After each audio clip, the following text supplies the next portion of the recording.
පාඩම් කරනවා අමතකයි වගේ දැනෙනවා කතාවක් කියවනේ. ඒකට හේතුව මෙහෙම එකක්. අපි මතකය කියලා කියන්නේ හරියන්නේ අර ගබඩාවක් වගේ එකක්. අපි නේ හිතන්න ලොකු ගබඩාවක් තියෙනවා. ඒ ගබඩාව ඇතුලේ තියෙන සමහර දේවල්, ඒ කියන්නේ එක්කිනෙකට වෙනස් සෑහෙන ප්‍රමාණයක් දේවල් තියෙනවා. ගබඩාවට ඒක පොඩි, ඔයාට ඒක ලොකුයි. ඔයාට දැන් හිතන්න ඒක ඇතුලේ තියෙනවද දන්නේ ගිහිල්ලා බලනකොට තියෙනවා. අම්මට සිරි. අපි බලන අපිට දැන් මතක් වෙන හાર્ඩ් ඩ්‍රයිව් එකක් හිතන්න හાર્ඩ් ඩ්‍රයිව් එකේ මිටි තියෙනවනේ. මේ වගේ මතකයි. ගිහිල්ලා බැලුවම සෑහෙන්න මිටි තියෙනවා. අපි යන්න ඕනේ දෙන්න. අපි පාඩම් කරන්නේ අපේ මෙමරි එක තැන්වල තමයි තැම්පත් වෙන්නේ. ඒතර අපි එකපාරට හිතුවොත් එහෙනම් අපිට SFT වල මොනවද මතක අර පාඩේ මොනවද මතක කියලා අපිට එකපාරට ඔලුවට එන්නේ නැති වෙන්න පුළුවන්.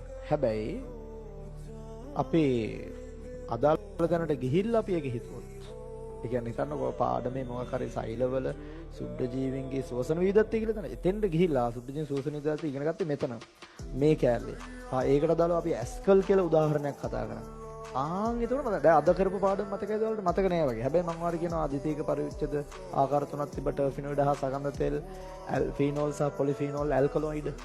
ඊට පස්සේ මතකද අපි ටර්ෆිනොයිඩ් යටතේ ඉගෙන ගත්ත රසිකැමෝ, කකුපැරෝප. එහෙම කිව්වේ මම අහනවා කකුපැරෝප කියන එකේ කා කියනවා. ඒතකොට මතක කා කිව්වස කරාඹු තෙල්නේ, කූ කිව්වේ කුරුඳු තෙල්නේ. ඒතකොට කරාඹු තෙල් වල තියෙන මොනවද කියලා හෙව්වොත් එහෙම මට අග්ගල කියනවා මෙච්චරයි කියලා. එහෙම කියනවා. ඒක ටග්ගල කියන්න පුළුවන්. කුරුඳුවල තිබ්බේ මොනවද කියලා ශනික කියනවා. එහෙම වාට කියන්න පුළුවන්. ඒක එතෙන් වෙන්න ඕනේ. හැබැයි වාගේ එකපාරව හිතද්දී වර මතක් වෙන්නේ නැහැ. ඒක එහෙම තමයි. ඉතින් පේපර් ලියලා තමයි අර අපි මෙහෙමයි. එකපාර ලියද්දි මතක් වෙන්නේත් නැහැ. පේපර් ලියද්දි මතක් වෙන්නේත් නැහැ.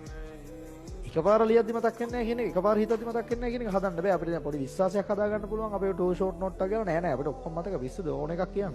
කියන දේ හදා ගන්න පුළුවන්. අර පේපර් ලියද්දි මතක් වෙනවා කියන ඒ පුතා කියලා තියෙන අනිවාර්යෙන් ඔයා එක්ස්පීරියන්ස් එකක් අරගෙන තියෙනවා. ඒකනවා එක්ස්පීරියන්ස් කරලා තියෙනවා පේපර් ලියලා. එහෙම එක්ස්පීරියන්ස් ගත්තලා මේ දන්නා ඕනේ ලියන්න පුළුවන් කියලා තේරෙනවා. ඒ වගේ හිතේ විශ්වාසයක් තියෙනවා. හැබැයි එක්ස්පීරියන්ස් නැතිලා මේ පේපර් ලියනකොට ඔන්න ඔයාලට මතක් වෙන්නේ නැතු වෙන සමහර දේවල්. පාඩම් කරා සුපිරියට මතකයි පේපර් වල මතක නැහැ. ඒක තමයි පේපර් වල අපි හදාගන්නේ.